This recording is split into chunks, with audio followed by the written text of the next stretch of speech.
మనతో పాటు ఎంఆర్పిఎస్ వ్యవస్థాపక అధ్యక్షులు మందకృష్ణ ఉన్నారు. ఇప్పుడే టీజీపీఎస్సీ చైర్మన్ మహేందర్ రెడ్డిని కలిశారు. ఎందుకు కలిశారు ఏంటనేది ఆయన అడిగి తెలుసుకుందాం.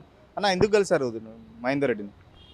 మాదిగ రిజర్వేషన్ పోరాట సమితి తమ ప్రధాన లక్ష్యమైన ఎస్సీ వర్గీకరణ సుప్రీంకోర్టు తీర్పుతో అమలు జరగడానికి మార్గం ఏర్పడ్డది.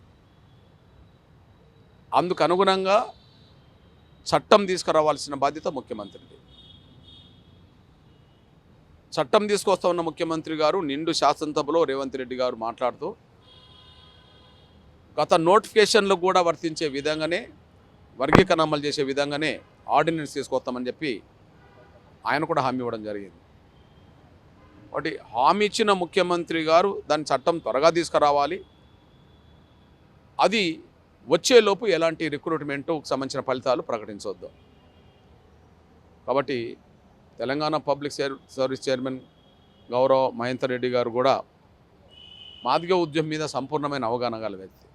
ఎందుకంటే ప్రతి ఉద్యమ ఘట్టాలను ఆయన దగ్గరుండి చూశాడు, అందులో పాల్గొన్నాడు. ఎందుకంటే పోలీస్ అధికారిగా 30 ఏళ్ళు ఆయన చూశాడు. ఆయన కూడా మాదిగలకు అన్యాయం జరిగిందని ఒక సానుభూతి కలిగి ఉండే వ్యక్తిగా మేము భావిస్తున్నాం. అన్యాయం జరిగింది కాబట్టి చట్టం రాకముందే అన్ని ఫలితాలు ప్రకటించారు అనుకోండి, ఫలితాలు ప్రకటించినాక మాకు అన్యాయం జరుగుతుంది. కాబట్టి చట్టం వచ్చినాకనే ఫలితాలు ప్రకటించాలని, అందుకోసం కొంత సమయం తీసుకొని సరే కొంత మాకు న్యాయం జరగాలని చెప్పి మేము పెద్దలు ఆయనను కోరడం జరిగింది.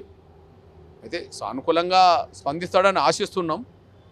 సానుకూలంగానే నిర్ణయం ముఖ్యమంత్రి అయితే ప్రకటన చేశారు నిండు సభలో. ఓకే, దానికి సంబంధించి ఆ కార్యాచరణ మాత్రం ఇక్కడ కనబడట్లేదు. ఇప్పటికీ చాలా next month group 2, group 3, group 1 prelims కూడా ఉంది, మెయిన్స్ ఉంది. సో దీనికి సంబంధించి అంటే ఎలా నిర్ణయం ఉండబోతుంది? ఇప్పుడు సుప్రీంకోర్టు తీర్పు ఆగస్టు 1న 10:10:30, 11 మధ్యలో వచ్చిన తర్వాత అన్ని రాష్ట్రాల ప్రభుత్వాల కంటే, అన్ని రాష్ట్రాల ముఖ్యమంత్రుల కంటే నిండు శాసనసభలో సానుకూలంగా స్పందించింది ముందు రేవంత్ రెడ్డి గారు. రేవంత్ రెడ్డి గారు మాట్లాడుతూ, ముఖ్యమంత్రి మాట్లాడుతూ, అవసరం అనుకుంటే గత నోటిఫికేషన్లో కూడా మేము వర్గీకరణ అమలు చేసే విధంగా ఆర్డినెన్స్ తీసుకొస్తాం, భారతదేశంలో అందరికంటే ముందు మేమే వర్గీకరణ అమలు చేస్తామని మాట్లాడడం జరిగింది. అందుకు అనుగుణంగా ముందుకు సాగాలని చెప్పి మేము పోయిన 22వ తారీఖు నాడు మా సోదరులు మంత్రివర్గంలో సీనియర్ దామోదర రాజసింహ గారి నాయకత్వంలో, మాజీ మంత్రివర్యులు మోత్పల్లి నరసింహ గారి నాయకత్వంలో, ఎమ్మెల్యేలు అందరూ అదే సమయంలో ఎంఆర్పిఎస్ డెలిగేషన్ పోయి ముఖ్యమంత్రి రేవంత్ రెడ్డి గారితో మాట్లాడడం జరిగింది. దాదాపు 22వ తారీఖు నాడు చెప్పిన దాని ప్రకారం ఖచ్చితంగా నేను అసెంబ్లీలో ఇచ్చిన మాటకు నేను కట్టుబడి ఉంటాను, త్వరగా అమలు చేపిస్తాను. అయితే దీన్ని ముందుకు సాగించే దిశగా ఒక కమిటీ ఎత్తాం, మంత్రివర్గ ఉపసంఘ కమిటీ ఎత్తాం అని చెప్పడం జరిగింది. బహుశా మరి కమిటీ ఇంతవరకు ఆలస్యమైంది. నిండు శాసనసభలో ఇచ్చిన మాట అమలు చేసే దిశగా ఇంకా స్థిరమైన నిర్ణయం తీసుకోలేదు అనడానికి కమిటీ ఏర్పాటు. మీకు చెప్పినట్టే సేమ్ మాల సామాజిక వర్గం చెందిన నేతలు కూడా వివేకాధ్వర్యంలో కొంతమంది మాల సామాజిక వర్గం వాళ్ళు కూడా సేమ్ ఇదే కమిటీ ఇద్దాం, మీకు కూడా అన్యాయం జరగనివ్వనని చెప్పేసి రేవంత్ రెడ్డి వాళ్ళకు కూడా మాట ఇచ్చాడు కదా. వాళ్ళకి దింపుడుగల్లే ఆశలు, మా సోదర స్వార్థ వర్గానికి సంబంధించిన వాళ్ళవి దింపుడుగల్లే ఆశలు అంటారు చూడు కదా, వాళ్ళకి దింపుడుగల్లే ఆశలు. వర్గీకరణ అమలు జరుగుతుంది, వెనక ముందు అమలు చేయదు అని చెప్పి కాంగ్రెస్ను ప్రకటించమనండి, అమలు చేయము అని చెప్పి కేంద్ర కాంగ్రెస్ పార్టీ అధిష్టానం ప్రకటించమనండి. ప్రకటించడానికి వాళ్ళకి అవకాశం లేదు. ఎందుకు అవకాశం లేదంటే ప్రస్తుత కాంగ్రెస్ పార్టీ జాతీయ అధ్యక్షులు ఎవరు? మల్లికార్జున ఖర్గే. చేవెళ్లలో ఎస్సీ ఎస్టీ డిక్లరేషన్ చేసింది ఎవరు? మల్లికార్జున ఖర్గే ఆధ్వర్యంలోనే వర్గీకరణ చేస్తామని. మల్లికార్జున ఖర్గే గారిది ఏ రాష్ట్రం? కర్ణాటక రాష్ట్రం. కర్ణాటక రాష్ట్రంలో ఎస్సీ వర్గీకరణ చేస్తామని కాంగ్రెస్ మేనిఫెస్టో పెట్టింది ఆయన రాష్ట్రంలో. ఆ రాష్ట్ర ముఖ్యమంత్రి సిద్ధరామయ్య గారు వర్గీకరణ చేస్తామని ప్రకటన చేస్తున్నాడు. మాట్లాడింది. ఎస్సీ వర్గీకరణ మీద వెనకపోతారా కాంగ్రెస్ పార్టీ? పొమ్మన్ రాహుల్ గాంధీ గారు 2018 అసెంబ్లీ ఎన్నికల్లో ఎస్సీ వర్గీకరణ పూర్తి చేసే బాధ్యత కాంగ్రెస్ పార్టీదని చెప్పి ఆయన ప్రకటన చేశాడు. వాయిస్ రికార్డు ఉంటుంది. మీడియా ప్రెస్లో కాదు, ఎడిటర్స్ ప్రెస్ మీట్లో కూడా, ఎడిటర్స్ సంబంధించిన ప్రెస్ మీట్లో కూడా ఆయన రాహుల్ గాంధీ చెప్పడం జరిగింది.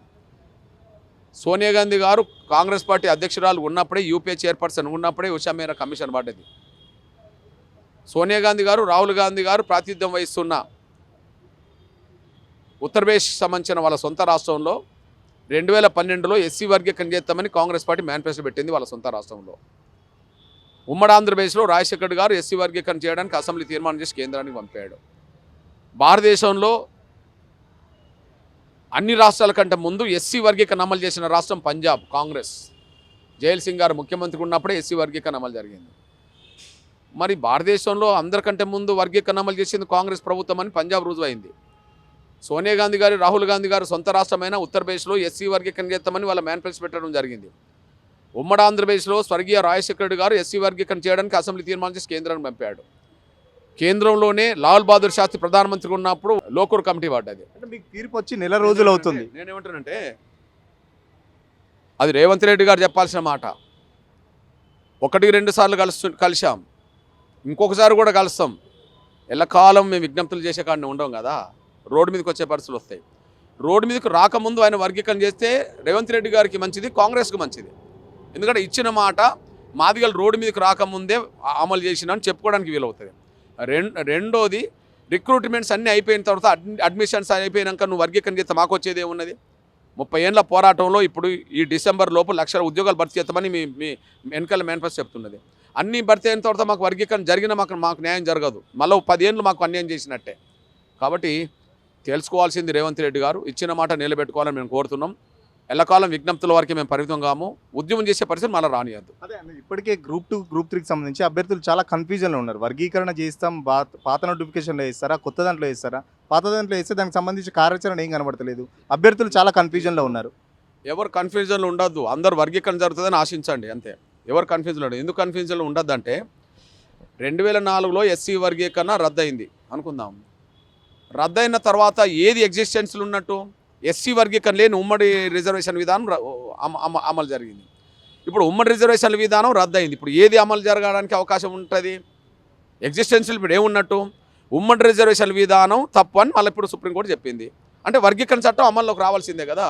కాబట్టి ఎగ్జిస్టెన్స్లో ఉన్నది వర్గీకరణే. కాకపోతే ఉమ్మడి ఆంధ్రప్రదేశ్లో వర్గీకరణకు తెలంగాణ రాష్ట్రంలో జరిగే వర్గీకరణకు తేడా ఎందుకు ఉంటుందంటే, ఉమ్మడి ఆంధ్రప్రదేశ్లో షెడ్యూల్ కులాల జనాభాకు అదే సమయంలో తెలంగాణలో ఉండబడే జనాభాకు కొంత తేడా వస్తుంది.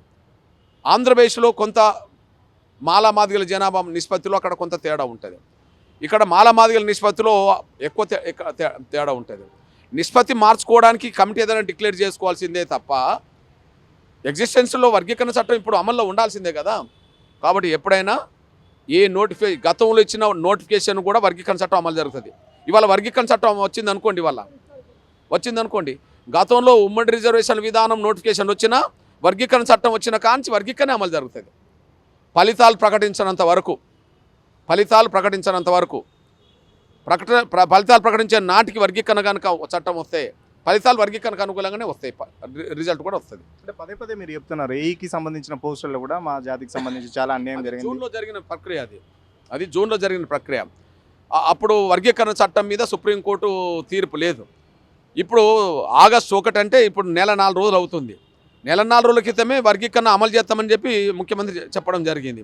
ఇప్పుడు ఏ ఫలితాలు వచ్చినా కూడా వర్గీకరణకు అనుకూలంగా మాత్రమే వర్గీకరణ చట్టం వచ్చినాకనే ఫలితాలు ప్రకటించాలి. అప్పుడే ఫలితాలు ప్రకటించాలని పెద్దలు ఇక్కడ కోరాం. ఫలితాలు ప్రకటించే లోపు చట్టం రావాలని ముఖ్యమంత్రిని కోరుతున్నాం.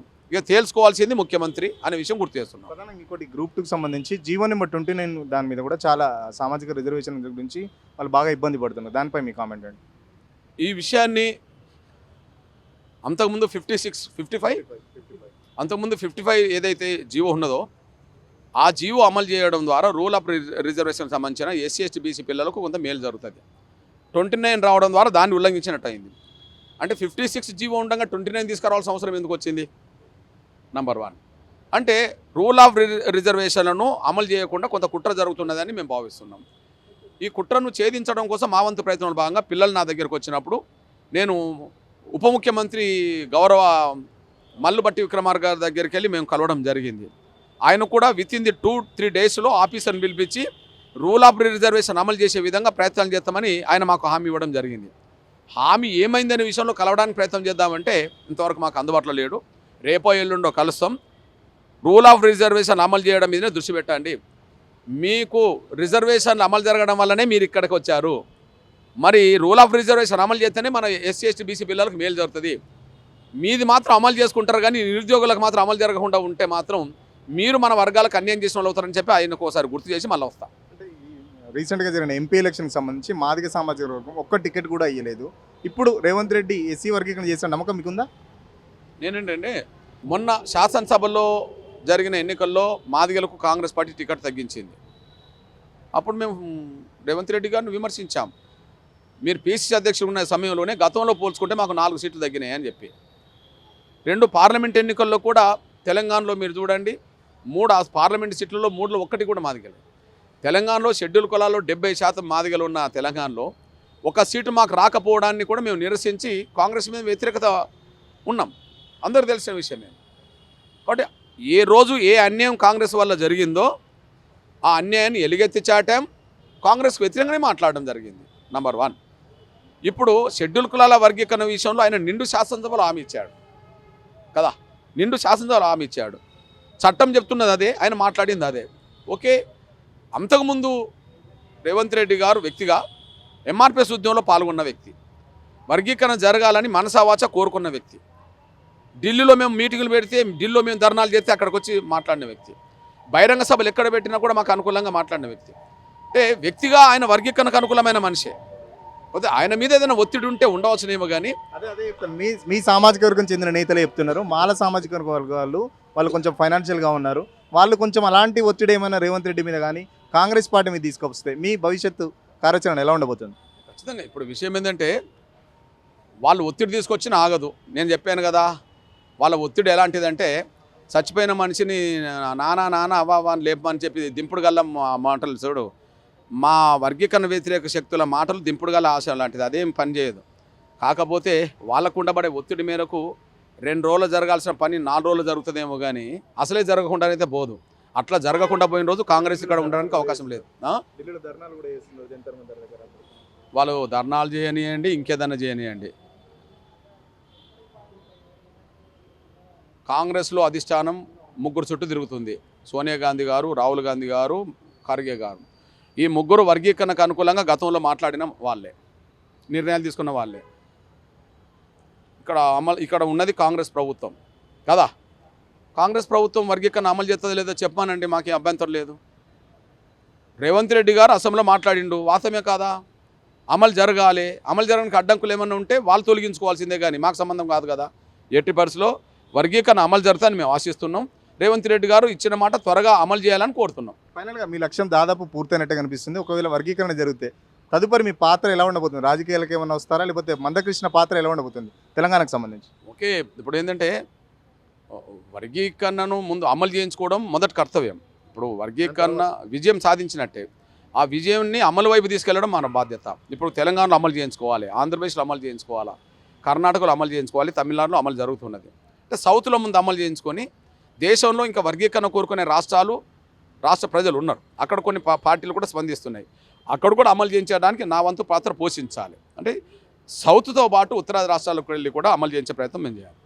ఆఫ్టర్ ఏమంటావా, రాజకీయాలు ఎలా ఉన్నా, నిర్ణయాలు ఎలా ఉంటాయంటే మాదిగలకే కాదు సమాజంలో పీడిత వర్గాలకు ఉపయోగపడే విధంగానే మేము స్వతంత్ర భూమిక పోషిస్తాం. మా వాయిస్ కానీ, మా నడక కానీ, మా మాటలు కానీ ఏవైనా సరే పేద ప్రజలకు న్యాయం చేసే దిశగా స్వతంత్ర గొంతుగా ఉండే విధంగా మా ప్రయత్నం చేస్తాం, రాజకీయాలు ఎలా ఉన్నా. అర్థమైందా? ఫైనల్గా సౌత్లో పాటు నార్త్ మొత్తం ఎస్సీ వర్గీకరణ అమలు చేసే విధంగా నేను మొత్తం నా కార్యాచరణ ఉండబోతుంది. భవిష్యత్తులో కాంగ్రెస్ పార్టీ ఒకవేళ రేవంత్ రెడ్డి నిండు అసెంబ్లీలో మాట ఇచ్చిన తీరుగా ఒకవేళ వర్గీకరణకు సంబంధించి తను చర్యలు చేపట్టకపోతే భవిష్యత్తులో భారీ ఎత్తున ఉద్యమాలు మళ్ళీ కొనసాగుతాయి. అంతటి పరిస్థితి తెచ్చుకోవద్దని చెప్పేసి రేవంత్ రెడ్డికి హితవు పలుకుతున్న పరిస్థితి. కెమెరా పర్సన్ రాజుతో సురేష్, సిగ్నల్ టీవీ, హైదరాబాద్.